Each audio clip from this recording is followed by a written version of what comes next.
दिनेश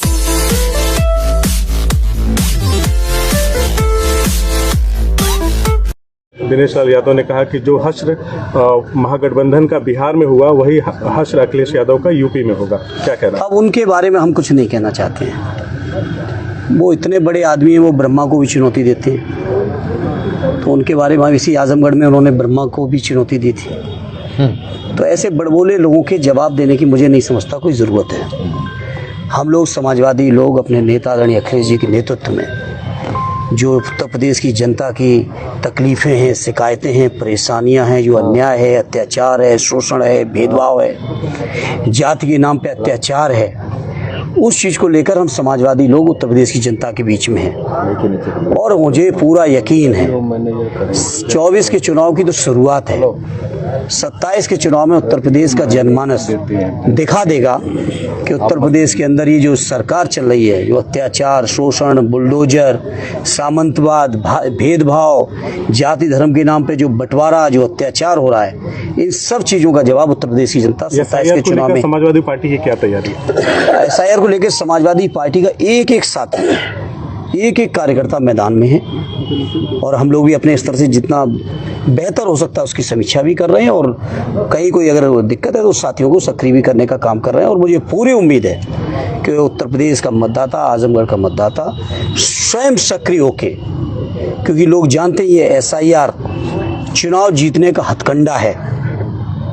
इस बात को मैं आज आपके बीच ही नहीं कह रहा हूं, बल्कि पूरे देश के विपक्ष के लोगों ने 1 महीने तक सदन को नहीं चलने दिया गया। चुनाव आयोग के सामने तमाम बातें रखी गई, लेकिन हमारी बातों को स्वीकार नहीं किया, नहीं स्वीकार किया है चुनाव आयोग ने, वो अलग बात है। क्योंकि चुनाव आयोग के नियुक्ति में ही जब महामहिम मुख्य न्यायाधीश महोदय को हटा दिया गया, सुप्रीम कोर्ट के चीफ जस्टिस साहब को हटा दिया गया, तो अब इसके बारे में क्या कहना। लेकिन जनता जवाब देगी और जनता से मैं यही अपील करूंगा कि अपना एक वोट, जिसका भी वोट है या जो लोग 18 साल के हो रहे हैं, सभी लोग अपना वोट दुरुस्त करा लें, क्योंकि लोकतंत्र का सबसे बड़ा कोई हथियार है तो वोट है। और इस हथियार को अपने को तैयार करें आगामी लड़ाई को लड़ने के लिए, लोकतंत्र बचाने के लिए, संविधान बचाने के लिए, आरक्षण बचाने के लिए, गरीबों की सुविधाएं दिलाने के लिए, किसानों, नौजवानों की समस्याओं के समाधान के लिए, बेरोजगारी दूर करने के लिए, महंगाई दूर करने के लिए अगर कोई हथियार है तो वो हथियार वोट है। इसलिए सभी मतदाताओं से अपील है आपके माध्यम से, जहां तक भी हमारी आवाज जाए, वोट चोरी का सब काम छोड़ के अपना वोट पहले दुरुस्त करा लें। दिसंबर 9 अखिलेश जी कह रहे थे कि पीडी प्रहरी तैयार किया जाएगा। हैं पहले तैयार है, नियुक्त हो चुके हैं, नियुक्त हो चुके हैं। वो कोई मीडिया में देने का सवाल नहीं है। सारे हमारे पीडी प्रभारी जो मतदाता प्रभारी हैं, पीडी प्रहरी हैं, वो सारे लोग तैनात हैं मैदान में। और जो तैनात है तभी तो उनके माध्यम से फीडबैक मिल रहा है, जिसके आधार पर आज हम लोग बात कर रहे हैं अधिकारियों से। बिहार का जो रिजल्ट आया है, उसकी समीक्षा करते हुए एक बार क्या लग रहा है कि उत्तर प्रदेश में बीजेपी कह रही है कि हम फिर से यूपी में भी उससे ज्यादा सीटों से। देखिए बीजेपी क्या क्या कहती है। बीजेपी की ये बात तो आप लोग सुनते हो कि बीजेपी ने कहा है कि इतना हम यूपी में बनाएंगे। आप बीजेपी की ये बात क्यों नहीं सुन रहे हो कि हर साल 2 करोड़ रोजगार कहाँ है? आप बीजेपी की इस बात को क्यों नहीं सुन रहे हो कि उन्होंने कहा था महंगाई कम करेंगे? आप बीजेपी की इस बात को क्यों नहीं सुनने को तैयार हो कि उन्होंने कहा था कि डॉलर के मुकाबले में रुपए की वैल्यू बढ़ाएंगे? इन बातों को आप सुन ही नहीं रहे हो।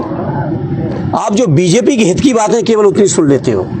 और ये प्रोपगंडा है बीजेपी का, ये ऐसा प्रोपगंडा बना के बेईमानी अख्तियार करके तमाम संवैधानिक संस्थाओं का दुरुपयोग करके बीजेपी जीतती है। सांसद जी बीजेपी निष्पक्ष चुनाव में उत्तर प्रदेश के अंदर समाजवादी पार्टी और आदरणीय अखिलेश यादव जी के सामने कहीं नहीं टिकेगी। यही बीजेपी तो कह रही थी कि हम 400 लाएंगे, 400 की वादा किया था, क्या दावा पूरा हुआ? इसी बीजेपी के तमाम नेताओं की आपके निकालिएगा अपने रिकॉर्ड से वीडियोस। किसी ने कहा था कि यूपी में 80 जीतेंगे, किसी ने कहा था 76 जीत रहे हैं, किसी ने कहा था 78 जीत रहे हैं।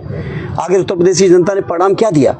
लेकिन मैं चाहता हूं मेरे पत्रकार साथियों, इन तर्कों को भी तथ्यपरक तरीके से आप लोग जनता के सामने रखो कि बीजेपी ने ये कहा था और रिजल्ट ये आया। 43 तो हमारा गठबंधन जीता है, 5 हम लोग हराए गए बेईमानी से काउंटिंग में, और काउंटिंग से पहले की जो बेईमानी थी वो अलग थी। काउंटिंग से पहले की बेईमानी अलग थी। नहीं तो अकेले उत्तर प्रदेश की जनता की वो ताकत थी कि मोदी जी की सरकार को अकेले उत्तर प्रदेश की जनता ही हटाने में सक्षम थी। यही लोग तो दावा कर रहे थे कि 10 लाख से प्रधानमंत्री जीतेंगे बनारस से। कोई 8 लाख का दावा कर रहा था, कोई 6 लाख का कर रहा था, कोई 10 लाख का कर रहा था। क्या परिणाम आया? बात अगर रोजगार की की जाए तो तेजस्वी जी ने रोजगार और तमाम ऐसी चीजें बात की थी जो भौतिक जरूरतें हैं, मगर उस पर क्या वोट नहीं पड़ा उनको? अब वो तेजस्वी जी और बिहार के साथी समीक्षा करके ही कोई निचोड़ निकालेंगे। चुनाव के परिणाम अभी आए कुछ ही दिन हुए हैं और बिहार के जब साथी जो भी परिणाम या रिपोर्ट निकालेंगे उसके आधार पर हम लोग बात करेंगे। अभी चूंकि हम बिहार तो मैं तो स्वयं भी नहीं गया था, तो मैं बिहार के आधार पर भी बात करनी। एक सवाल ये है कि नोएडा फिल्म सिटी में जिस तरीके से मुलायम सिंह यादव को लेकर के इंडिया टुडे की एक रिपोर्ट को लेकर के धरना प्रदर्शन चल रहा है समाजवादी पार्टी का, उस पर क्या रिएक्शन है? क्या इस तरीके से चीजें होनी चाहिए? क्या मीडिया को ऐसी रिपोर्टिंग करनी चाहिए थी? मैं आप पत्रकार साथियों से सवाल करूंगा। देश के इतने बड़ा जो ग्रुप अपने को दावा करता है कि सबसे बड़ा मीडिया का हाउस है, ग्रुप है, क्या इस तरह की अपमानजनक तस्वीरें उनको लगानी चाहिए थी?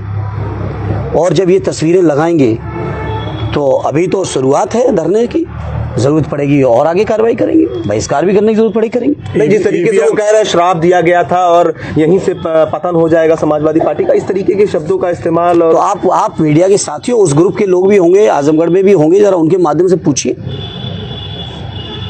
जिस व्यक्तित्व को भारत सरकार ने परम विभूषण का सम्मान दिया, जिस व्यक्तित्व को मैं समझता हूँ उत्तर प्रदेश सहित पूरे देश के लोग गरीबों के मसीहा के तौर पे जानते हो, जिस व्यक्तित्व को नेताजी सुभाष चंद्र बोस जी के बाद नेताजी की उपाधि मिली हो, जिस व्यक्तित्व के मैं समझता हूँ न रहने पे शायद कोई ऐसा वर्ग, व्यक्ति, समुदाय होगा जिसको कष्ट, दुख हो और उन्होंने न सम्मान में उनकी अपनी संवेदनाएं व्यक्त की हो। ऐसे महान व्यक्तित्व के बारे में मीडिया के ग्रुप या उनके कुछ लोग, क्या अधिकार है उनको इस तरह की बातें करने का? और अगर इस तरह की बातें होंगी तो लोकतंत्र में फिर बहुत से रास्ते हैं। 2027 के चुनाव को लेकर ईवीएम और वोट चोरी जैसे मुद्दों पर क्या कहना है? हम लोग सजग हैं। जो आदरणीय राष्ट्रीय अध्यक्ष जी ने पीडीए प्रहरी बनाए हैं, वो प्रहरियों के माध्यम से हम लोग कुछ भी गलत नहीं होने देंगे। सत्ता तो हालांकि जानते हो आप सब क्या क्या करना चाहती, क्या क्या की। जिस आजमगढ़ में हम लोग खड़े हैं, इसी आजमगढ़ में आप रिकॉर्ड निकलवा लीजिएगा जिलाधिकारी और कप्तान के दफ्तर से, 1,10,000 लोगों को रेड कार्ड दिए गए थे अभी पार्लियामेंट के चुनाव में। 1,10,000, 10 विधानसभाओं का ये जिला है। ऑन एन एवरेज हर विधानसभा में 11,000 रेड कार्ड इशू हुए थे। बावजूद इसके आजमगढ़ के बहादुर साथियों ने न केवल दोनों सांसद बनाए, बल्कि 10 के 10 विधानसभाओं में हम लोगों को जिताने का काम किया है। तो ये जो हथकंडे हैं ना, हथकंडों से हम समाजवादी लोग बहादुरी से पहले भी निपटे और आगे भी निपटेंगे। बंगाल की तैयारी सर अब दीदी कर रहेंगी, सक्षम है। ठीक है। बंगाल की चिंता करने की हम लोग जरूरत नहीं पड़ेगी, बहुत सक्षम है वो।